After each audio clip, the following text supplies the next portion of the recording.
Note और facts पे अगर बात की जाए तो Bumrah has perfection at some moments, most of the moments. अगर आप इनिशियली बुमराह से बॉलिंग करवाए, उसके पास बाउंस की भी जो है एबिलिटी है, उसके बाद वो जो है यॉर्कर्स उसके परफेक्ट हैं।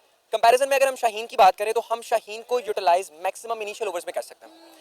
अगर हम उसको ज़रा आगे लेकर जाएं, अगर डेप्थ ओवर्स करवाएं तो देर आर चांसेस कि वहाँ पर एरर्स आएंगे और उस तरह से शाहीन परफॉर्म नहीं कर पाएंगे जिस तरह से बुमराह डेप्थ ओवर्स में करते हैं। तो अगर कंपैरिजन में जाए तो I will go with Bumrah. Depth overs में शाहीन को बहुत इंप्रूवमेंट है, क्रॉस द सीम जब वो बॉल करते हैं और बहुत जगह पर वो जो है उनकी लाइन लेंथ जो है मिस हो जाती है, जिसकी वजह से जो बैट्समैन हैं ऑलरेडी उनको चार्ज ही वो इनिशियल ओवर्स में उनको वो सेव कर लेते हैं और उसके बाद वो चार्ज ही जो बैट्समैन समझदार होते हैं दूसरी कंट्रीज के, जिन्होंने अब टेस्ट कर लिया हुआ बेसिकली शाहीन को, वो उसको डेप्थ ओवर्स में जाकर चार्ज करते हैं और जो कि वो most of the time successful हो जाता है। यानी कि इस वक्त पूरे पाकिस्तान पर बुमराह का टेरर छाया हुआ है, शाहीन और बुमराह का कोई मुआवजा नहीं बनता। नहीं, मुआवजा बनता है। Shaheen is our Shaheen basically, ठीक है। We always stand with Shaheen, लेकिन मैंने पहले भी आपसे बात की कि अगर फैक्ट्स की बात की जाए तो Shaheen needs an improvement in the डेप्थ overs. Otherwise we are with Shaheen and best of luck Shaheen to you for the Asia cup. Pakistan के सीनियर तजिया निगार का ये कहना है, पाकिस्तान के सीनियर जो है क्रिकेट प्लेयर्स का ये बात कहना है कि बुमराह जैसे प्लेयर जो है वो सदियों में एक दफा पैदा होते हैं। इसके बारे में क्या कहेंगे? Undoubtedly they are absolutely right. मैंने बुमराह को जिधर भी बॉलिंग करते देखा, खां वो टी20 हो, खां वो वनडे हो,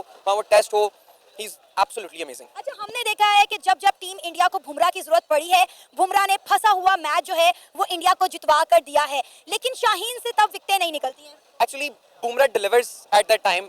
और मैडम ये थोड़ी सी लंबी चौड़ी बहस है, इसके बीच क्रिकेट के पूरे इंफ्रास्ट्रक्चर की बात की जाती है। अब इंडिया में जब रणजी ट्रॉफी होती है, रणजी ट्रॉफी से पहले प्लेयर्स जो हैं एक पूरे चैनल से निकल के आके पक क्या होता है, that is the players will be cooked at that time. लेकिन अगर हम कंपैरिजन करें, पाकिस्तान का इंफ्रास्ट्रक्चर डिफरेंट है। अगर एक प्लेयर कायदे आज़म ट्रॉफी में आया, एक सिंगल परफॉर्मेंस की बेस पे आप पाकिस्तान खिला रहे हो, he doesn't know how to manage the nerves in the international standards. तो मेरे ख्याल में हमें सिस्टम को डेवलप करने की जरूरत है ताकि जो प्लेयर्स हैं अपने नर्व्स पे कंट्रोल करें और बड़े प्लेटफॉर्म्स पे, बड़ी स्टेजेस पे वो हमें मैचेस जितवा सके, जो करंटली हमें नजर नहीं आता। कि जब भी आईसीसी के इवेंट्स आते हैं, जो पीछे प्लेयर पीएसएल में परफॉर्म कर रहे होते हैं, कायदे आज़म ट्रॉफी में परफॉर्म कर रहे होते हैं, वो कोलैप्स कर जाते हैं आगे। उसकी वजह पता है क्या है? क्योंकि हम इंडिया को फेस ही जो है वो मैच वाले दिन करते हैं। You are absolutely right. लेकिन अगर आपकी बात पे ही मैं अगर बात करूं तो सेम टाइम पे मीनवाइल इंडिया भी तो हमें तभी फेस करता है ना।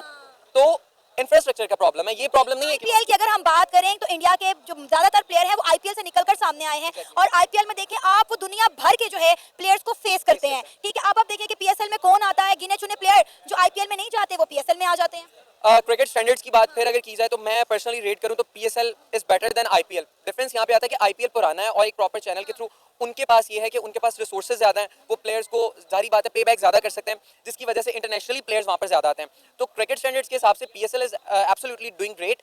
लेकिन जहाँ पर बात आती है प्लेयर्स की डेवलपमेंट की, तो वी नीड्स एन इंप्रूवमेंट कि हम बड़ी स्टेजेस पे आईसीसी के इवेंट्स में अगर हमने इवेंट जीतना है तो उस डेवलपमेंट की बहुत ज़रूरत है। अच्छा, मुझे